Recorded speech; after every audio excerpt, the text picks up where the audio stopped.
हाँ, नमस्कार दोस्तों, द सिक्सटी न्यूज में आप सभी का स्वागत है। मैं कवि मुकेश। आज वसंत पंचमी के शुभ दिन है और आज माँ सरस्वती देवी का जो भी शैक्षणिक संस्थान है या जो भी स्टूडेंट लोग हैं अपने अपने घरों में या गांव मोहल्ले में आज माँ सरस्वती का पूजा अर्चना करते हैं।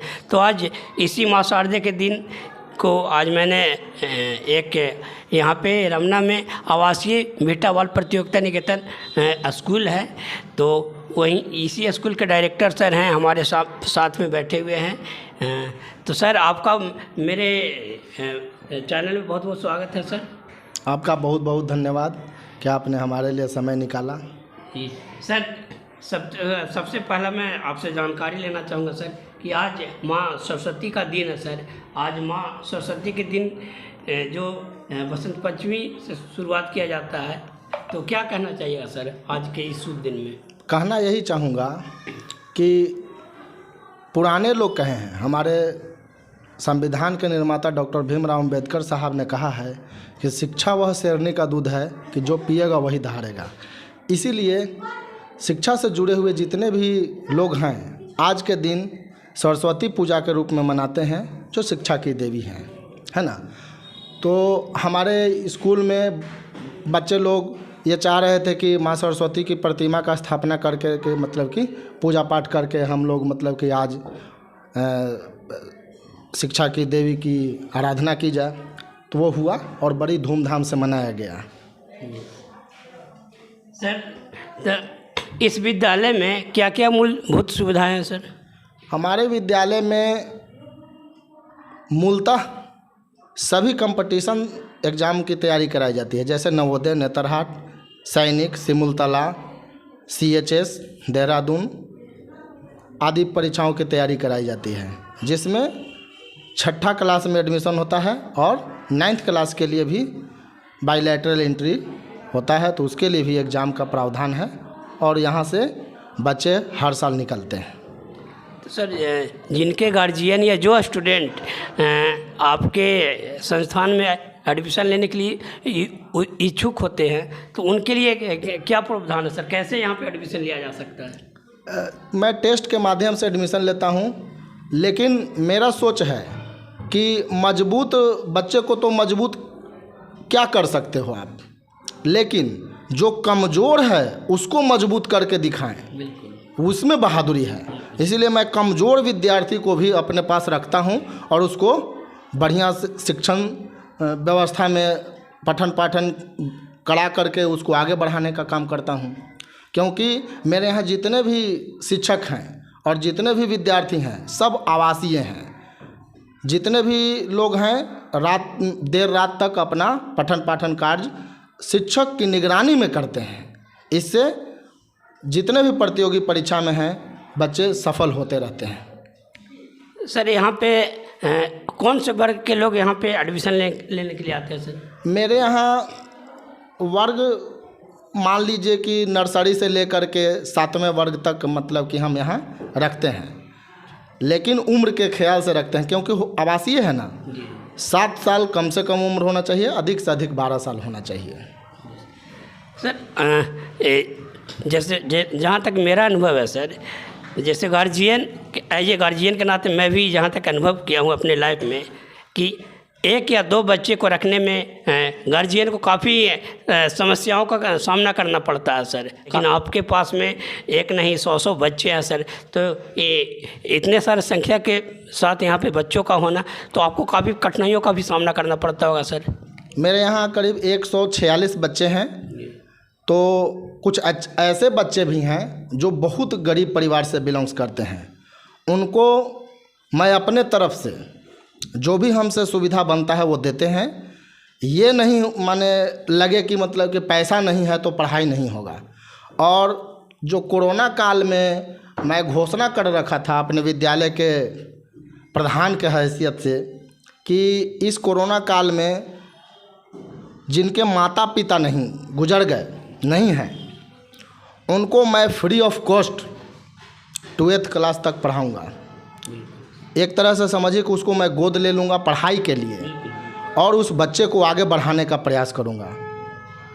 ये मेरा मतलब कि आपसे अपील है कि आप जितने भी लोग हैं हमारे समाज में, वो जो मेधावी बच्चे हैं जिसके माता पिता नहीं हैं इस दुनिया में, लेकिन वो आगे पढ़ना चाहते हैं, तो मेरे विद्यालय के माध्यम से उसको फ्री ऑफ कॉस्ट सेवा उपलब्ध है। चलिए, तो ये तो बहुत बड़ी बात है सर। इंसानियत के नाते आपने इतना बड़ा सोच अपने अंदर में रखे हैं कि जो भी माने सक्षम व्यक्ति नहीं हो या बाल बच्चा जो मतलब बिल्कुल एकदम पुअर हो, उसको आप आगे बढ़ाने के लिए इतना अच्छा सोच रखे हुए हैं। तो ये सोच आपको कैसे आपके अंदर आया सर? ये मेरे दादाजी के माध्यम से मिला सर। मेरे पूर्वज लोग बहुत मतलब कि समाज की सेवा के लिए बहुत अग्रसित हैं। और सबसे बड़ी चीज़, मैं अपने विद्यालय में सब नियम के अनुसार करता हूँ। भोजन जो मेन्यू चार्ट में बना हुआ है वो बिल्कुल एकदम अक्षर से उसका पालन होना चाहिए। जो पढ़ाई का मेनू बना हुआ है वो पढ़ाई होगा। स्वास्थ्य का जो भी ख्याल रखा जाता है, हर एक बच्चे का मतलब कि पर डे चेकिंग होता है कि मतलब कि किसी को कोई तकलीफ़ तो नहीं न है। तो सबसे पहला प्रायोरिटी मेरा है पढ़ाई, उसके बाद है भोजन, उसके बाद है स्वास्थ्य। 3 चीज़ को मैं एकदम अपने हिट लिस्ट में रखता हूँ। मैंने कि समझिए कि इसके बगैर मैं आगे नहीं बढ़ सकता हूँ, इसीलिए इसका निगरानी मैं खुद करता हूँ। बिल्कुल बिल्कुल सर। ऐसे भी कहा गया कि स्वस्थ मन में ही स्वस्थ ज्ञान का विकास होता है। बिल्कुल बिल्कुल बिल्कुल सर। अच्छा, यहाँ पे एडमिशन लेने के लिए सर कोई टाइम टेबल होता है या? ऐसा नहीं है। कहने का मतलब है कि नवोदय का एग्ज़ाम आपका इस बार तो जनवरी में ले लिया, लेकिन आगे इसकी कोई ये नहीं है टाइम फिक्स कि मतलब कि जनवरी में ही लेगा, कभी मार्च में, कभी अप्रैल में, है ना। फिर सिमुलतला का एग्ज़ाम नवंबर में करीब होता है। ऐसे करके हमारे प्रतियोगी परीक्षा जब जब होता है, इसीलिए हम साल में हमेशा मतलब एडमिशन लेते हैं और जिस लायक बच्चा रहता है उस ग्रुप में डाल करके उसको 4 महीना में प्रमोशन टेस्ट लेते हैं।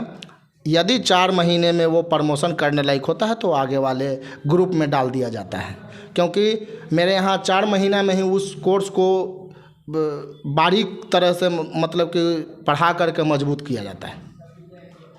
तो सर ये आपके यहाँ का फीस क्या है सर? मेरे यहाँ सर 3600 फ़ी है और 400 रुपया दूध का है सर। टोटल मिला करके 4000 मंथली हम फ़ी लेते हैं। रहने और खाने दोनों से? सब, रहना, खाना, पढ़ाई लिखाई सब। रहने के लिए व्यवस्था है सर, हम अपने तरफ से बेड भी देते हैं, गद्दा देते हैं, मच्छरदानी देते हैं, जो कि आज के डेट में बहुत ज़रूरी है ना। और जितने भी बिछावन है उसको 1 सप्ताह में 1 बार वॉशिंग होता है उसका। जी सर, अभी आपके इस स्कूल में कहाँ के बच्चे होंगे? ये गया ज़िले के बच्चे हैं, औरंगाबाद ज़िले के हैं, कुछ पटना ज़िले के भी हैं, कुछ जहानाबाद के हैं, कुछ नालंदा के हैं, कुछ चतरा ज़िला के हैं। ऐसे करके बहुत दूर दूर तक के बच्चे हमारे यहाँ रहते हैं और यहाँ से शिक्षा प्राप्त करके विभिन्न प्रतियोगी परीक्षा में सफल होकर के आगे बढ़ते हैं। तो आज के दिन जो माँ सरस्वती का दिन है सर, और स्कूल मंदिर के रूप में कहा जा सकता है, एक मंदिर होता है, ज्ञान का मंदिर होता है। तो आज के दिन आप बच्चों के लिए, जो स्टूडेंट हैं उनके लिए आप क्या संदेश देना चाहिए? मैं संदेश यही देना चाहता हूँ सभी स्टूडेंट लोगों को कि परिश्रम का कोई विकल्प नहीं होता है, इसीलिए शिक्षा में आगे बढ़ना है तो परिश्रम करना ही होगा। ये आपने बहुत बड़ा बात बोला सर। लास्ट में थोड़ा सा आप मेरे व्यूअर्स को परिचय दे दें सर। मेरा नाम कुणाल किशोर है सर, मेरा घर बिहटा हुआ और मैं आपके शेरघाटी शहर में पिछले 10 वर्षों से इस विद्यालय का संचालन कर रहा हूं और प्रत्येक वर्ष बहुत सारे बच्चे हमारे विद्यालय से सफल होकर के आगे अपने लाइफ में आगे बढ़ रहे हैं। जी सर। तो चलिए सर, आपसे भी मुझे बात करके बहुत खुशी महसूस हुआ सर। सबसे बड़ी बात मुझे आप में देखने के लिए आज ये मिला कि जो व्यक्ति, जो बच्चे गरीब हैं, जो गरीब परिवार से बिलोंग करते हैं, वैसे लोगों के लिए भी आपने द्वार खोल के रखा। तो मैं आपको भी तहे दिल से धन्यवाद देना चाहूँगा। और मैं अपने चैनल के माध्यम से वैसे लोगों को भी आग्रह करना चाहूँगा कि जो लोग डरते हैं कि मेरे पास पैसे नहीं है, मैं कहाँ से पढ़ पाऊँगा, तो मैं उन्हें कहना चाहूँगा कि आपके सहयोग के लिए ऐसे भगवान के रूप में शिक्षक आज भी मौजूद हैं। आप लोग टेंशन ना लें और ऐसे शिक्षकों के साथ आप आकर अपना दुखड़ा को रखें। ये ऐसे लोग आपको सहयोग जरूर करेंगे। मैं द 60 न्यूज़ से कवि मुकेश, धन्यवाद।